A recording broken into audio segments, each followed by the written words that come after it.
Hello, everyone, and welcome back to Beyond the Veil, a Bible class that we've been studying together at the Campbell Road Church of Christ.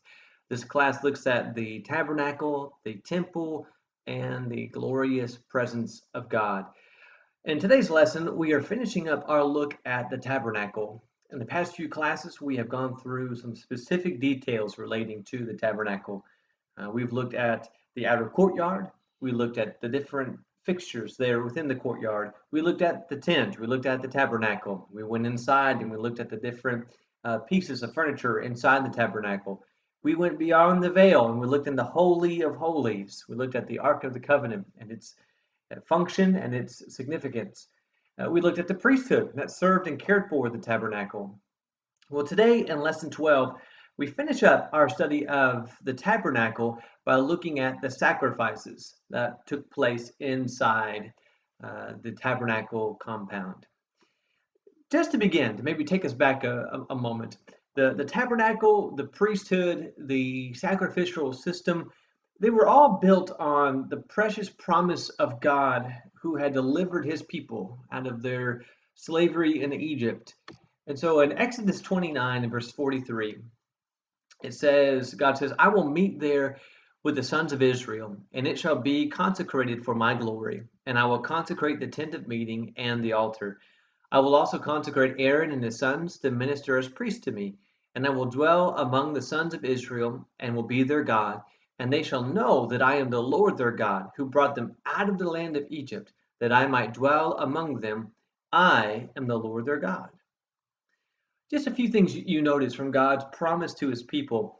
One, you see God's desire to be among his people, to dwell with them. 43, I will meet with them there. In verse 45, I will dwell among the sons of Israel. In verse 46, that I might dwell among them. I mean, God's plan was to dwell with his people, to be in their midst. And you also see that in seeing the tent, and seeing the place where God's presence was represented among the people, there was this understanding of this covenant relationship between God and the people. When they saw the tabernacle, it was just a reminder that this is our God. He is among us. He is our God, and we are his people. He cares for us, and he loves us. He rescued us out of Egypt. This is our God, and we are together. We are one. And you also see from verse 43 that where God is, it is holy. Where God is holy. And so the tent is consecrated by his glory. That the priests who work and serve in and out of the tent are consecrated. Because where God is sanctified. Where God is set apart. Where God is holy. And if you want to dwell in the midst of a holy God, you too must pursue holiness.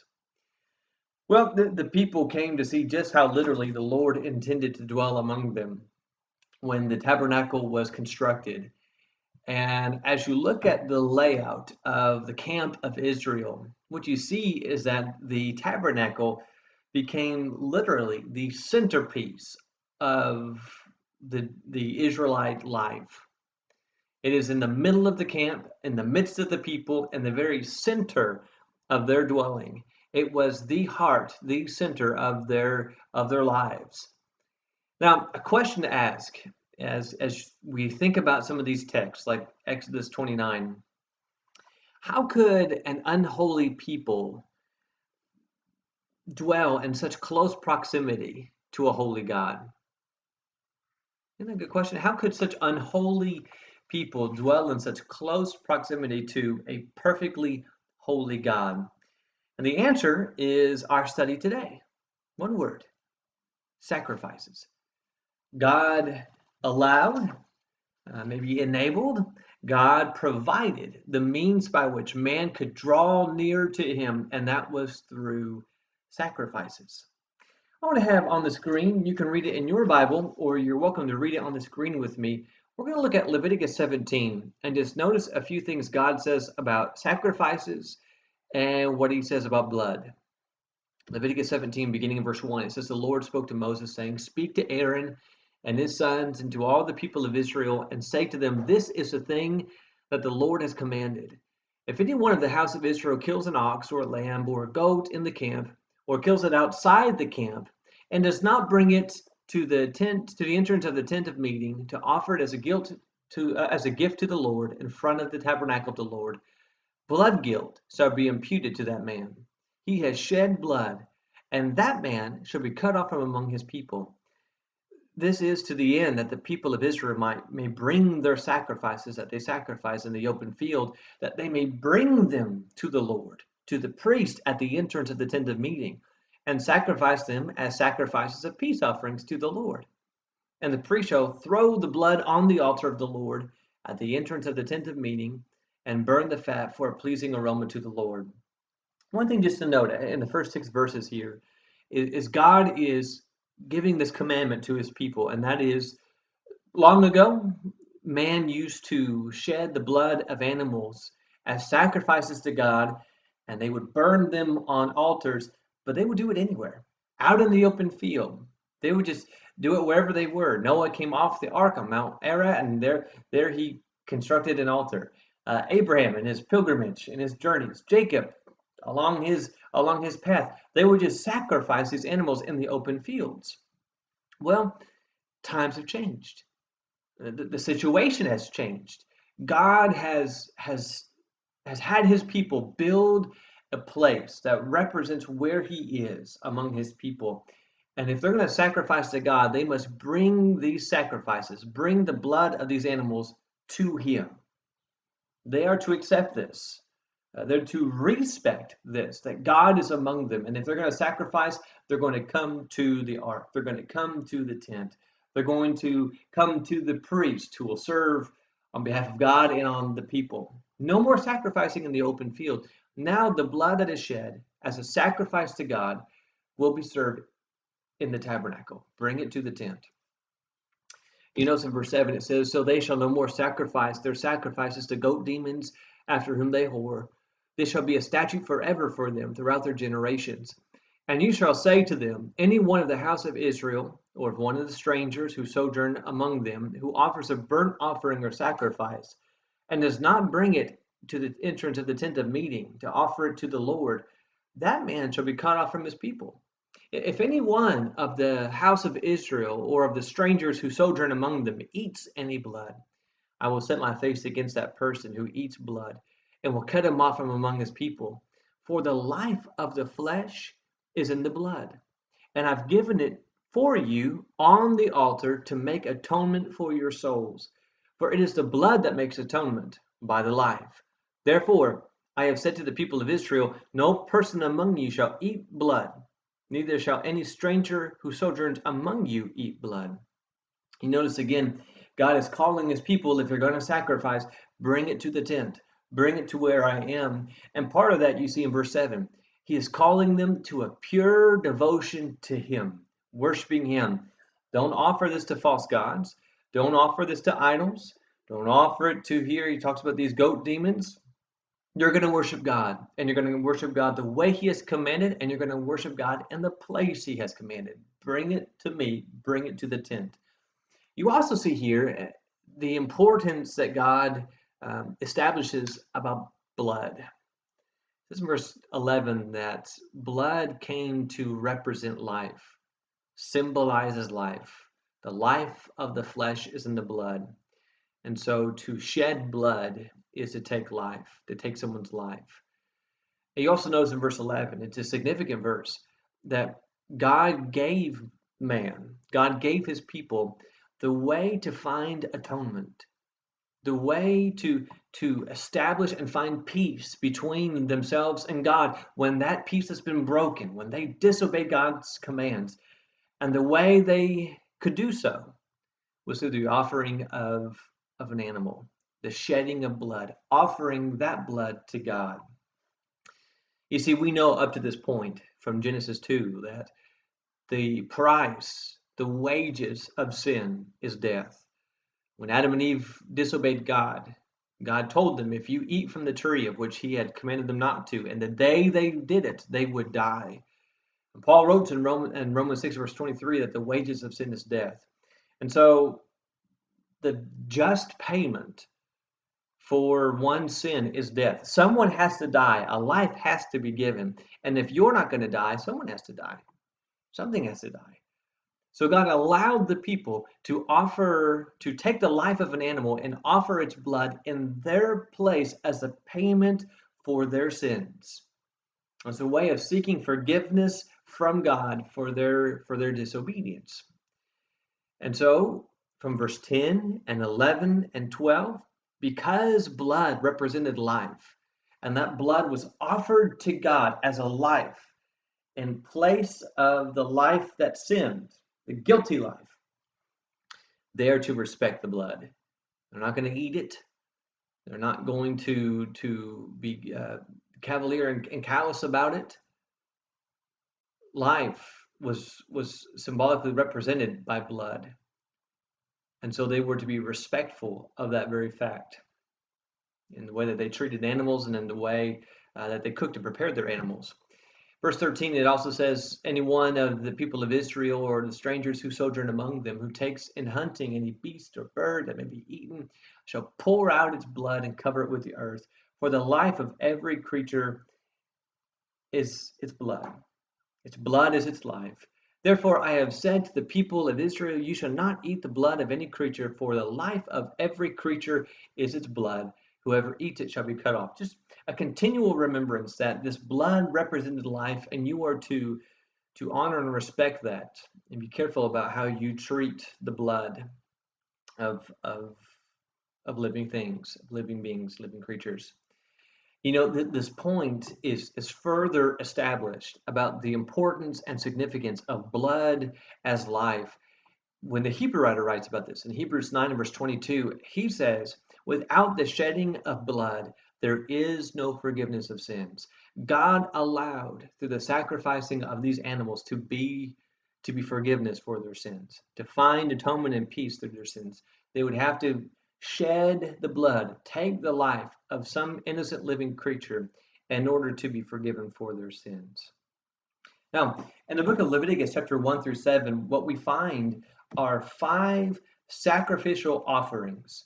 That word offering literally means to bring something near, something that's brought near. And so the first 7 chapters of Leviticus outlines these 5 sacrificial offerings that could be presented on the altar at various times for various reasons among the people of Israel. Chapter 1, we read about these burnt offerings. It could be either a bull or small livestock, a sheep or a goat or a bird. It was a very costly sacrifice because the reason it's called a burnt offering, the entire animal would be burnt up. Several times in this context of chapter 1, it talks about how all of it would be burnt up. In verse 9, it says, its entrails, however, and its legs, he shall wash with water, and the priest shall offer up in smoke all of it. Same thing in verse 13, that the priest shall offer all of it. The entire animal was to be consumed in the fire, completely burnt up, nothing left over. Burnt offerings were made throughout the Old Testament on occasions of thanksgiving or praise or petition, making of vows, self-dedications. They were associated with many different occasions. One thing, though, to notice from this section about the burnt offerings is that in verse 10, Leviticus 1 and verse 10, it says, if his offering is from the flock of the sheep or of the goats, for a burnt offering, he shall offer a male without defect. Some versions will say without blemish. It was to be perfect. It was to be a perfect sacrifice. No broken bones, no blemishes. Because you might think, if you're more of a pragmatic person, animals are your livelihood. It's your source of wealth, it's your source of income, it's your source of food, or you would use its fur or its meat for other means. And so to give an animal and not get any of it back, that's a cost. It's a great cost to an individual. And so they were to bring these animals and offer them to the Lord. If you're a practical, pragmatic type of person, you might just think, well, I'm not going to get any of it back. It's all going to the Lord. What can I afford to give God and not really come out in a loss? Is there an animal I have that's like 3 legs, like a 3-legged sheep? No one's going to pay a lot of money for that. Is there a goat that's gone blind? Can I pay? Can I give that to the Lord?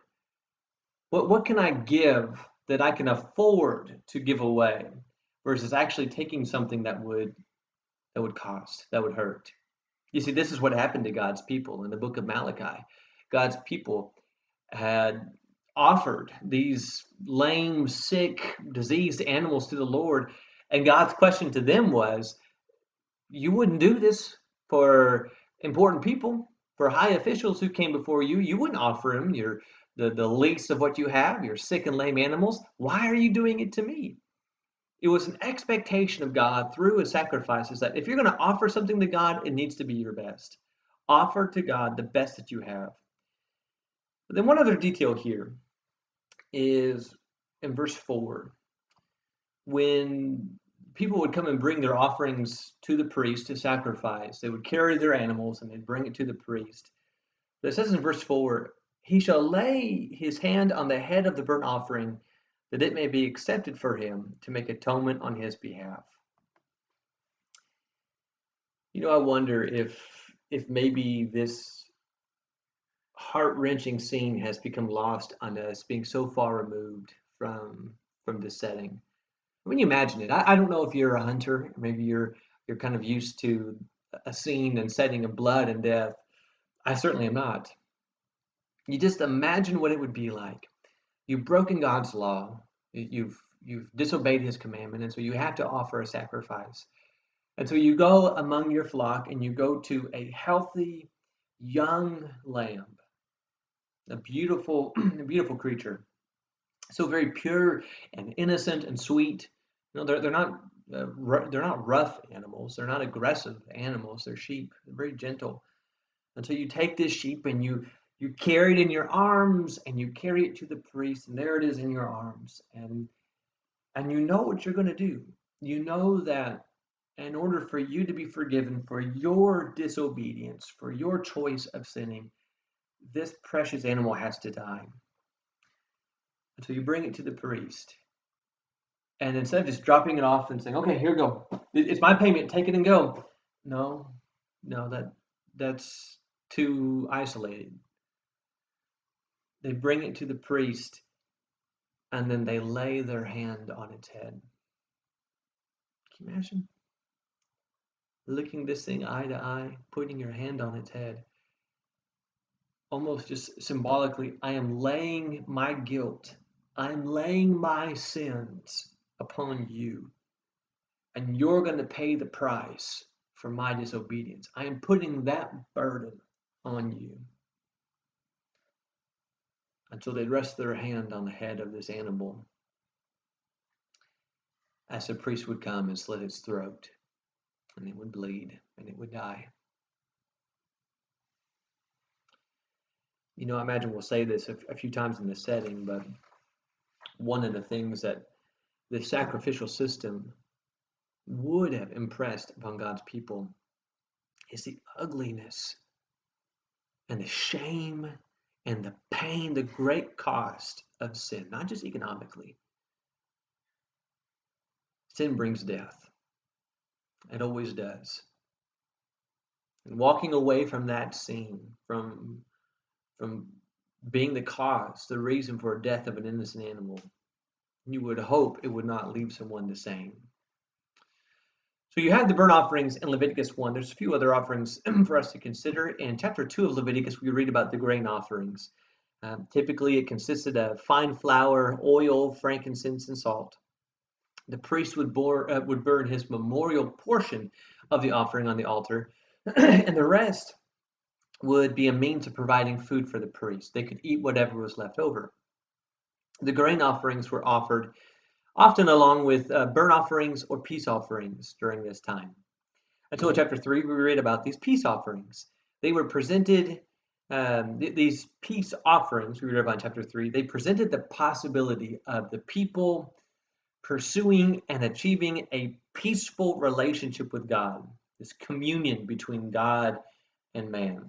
And that's really what this offering illustrated, was this coming together and communing through the sacrifice. You see, they could offer cattle, sheep, or goats, but unlike the burnt offering, where the entire animal was consumed in the fire, the entire thing was offered to the Lord, On this one, in the peace offering, the fat and the kidneys were presented to the Lord. The priests received a portion for their food, and then what remained went back to the person who came to offer and their family who offered a sacrifice. And so this peace offering came to symbolize a sense of a communion meal, a meal that affirmed the covenant relationship between God and man, a reminder and remembrance as well as a reaffirmation of that relationship. It was broken, but now I'm bringing this offering to God, and God gets a portion, the priest gets a portion, the intercessor between me and God, and I have a portion, and we all will eat and sharing this together as we move back to a right relationship with one another, the peace offerings. In Leviticus 4 and 5, we find described that the sin offerings, cattle, sheep, goats, or birds, were presented to make amends for the broken relationship with the Lord. It could be caused either by unintentional violations of the law or failing to do something which was required, as chapter 5 describes. One thing that's different about this, in chapter 4 of the book of Leviticus, it says in verse 5 that the anointed priest is to take some of the blood of the bull and bring it into the tent of meeting, and the priest shall dip his finger in the blood and sprinkle some of the blood 7 times before the Lord in front of the veil of the sanctuary. The priest shall also put some of the blood on the horns of the altar of the fragrant incense which is before the Lord in the tent of meeting, and all the blood of the bull he shall pour out at the base of the altar of the burnt offering which is at the doorway of the tent of meeting. Do you read the difference here? It's a lot to do with the blood, the pouring out of the blood, the sprinkling of the blood, the taking of the blood inside the tent and rubbing the horns on that incense altar. It is the shedding of this blood. And again, you think back to Leviticus 17, that blood represented life, the life of the animal, the life that was dying in place of the sinner who broken God's commandments. Now, related to this, in chapter 5 and 6 of Leviticus is the guilt offering. They appear to be offered for more serious offenses, since the sacrificed animals were more costly. Sins against a fellow man, your fellow countryman, your fellow person called for this type of offering. You see that in chapter 6, verses 1 through 5. And so you see the guilt offering as a type of sacrificial offering. Now you look at this, you look at all these different kinds of offerings. When you see these and you see what they entail, the details describing them, ask the question, what were the people of God acknowledging through all these sacrificial offerings? Well, that God and a relationship with God is worth everything that I own. And praising Him and giving thanks to Him comes with a cost. A worship of offering my grain and the fruit of my land, my labor. I'm going to offer that to the Lord.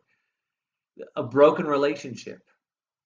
A life has to be paid. It would have been a vivid reminder of the ugliness and the pain of sin, the great cost of sin, the importance of holy living and righteous living. All of this would have been a vivid reminder as day by day these offerings would be made on behalf of the people. Now, related to that, these are different offerings that could be offered at different times, varying by different circumstances that happened among the people. But there were some sacrifices, some offerings that happened at appointed times. They were perpetual sacrifices. And so you just see on this chart here, every single day there were 2 lambs that were offered to the Lord. Every Sabbath day, that is every Saturday, there were 2 lambs that were offered. You sort of see the rotation of a working week, imitating what God did in creation. You work 6 days, you're off the 7th.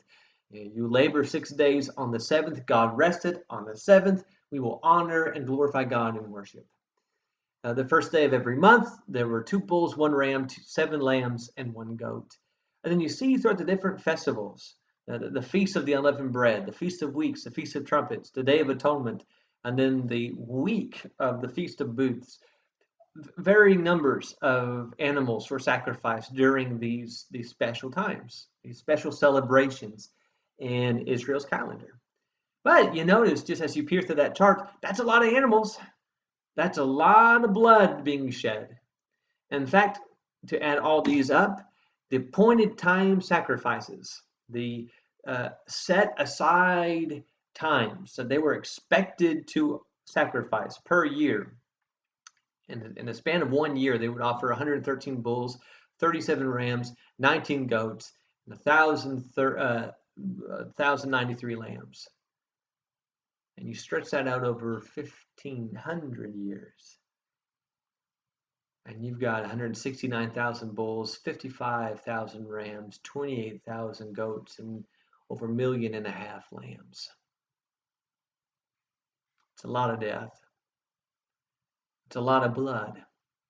You imagine, if you can, putting yourself in the setting, living among God's people during this time.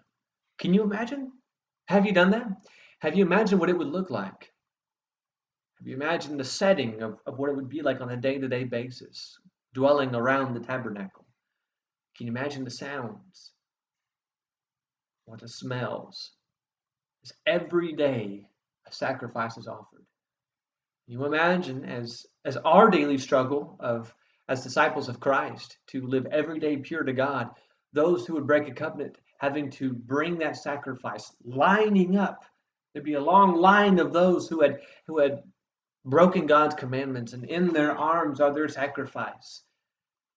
You know what they're there for, and you hear the weeping of the people as they bring their animals. You see the smoke, you smell the blood, you get the scene. It was a very grotesque and yet vivid reminder. God is a holy God, and our disobedience comes with a great cost. But to be right with Him, to dwell in His presence, which He allowed, by His grace He allowed, there had to be the shedding of blood. I'll tell you, for us today, so far removed from the setting, it ought to bring to us a greater appreciation, not just for God who wants to dwell among us, and for He allowing these sacrifices to be offered in our place, but for us today, this side of the cross, to be thankful for, as John the Baptizer said, the Lamb of God who takes away the sin of the world. Through His blood, because He loved us and offered Himself for us, that we can draw near to God and we can be in His presence today. May we never take that for granted. Lord willing, in a future lesson, we'll look a little closer at Jesus' sacrifice and the significance of His blood and what it means for us today. But this will be the end of our study for today. I hope that this has been encouraging for you and that you've perhaps learned something new or been reminded of great truths that we find in God's Word. Keep on studying with me. Come back in our future lessons, and I look forward to having you here again with us as we look at going beyond the veil. Have a great day. Thank you.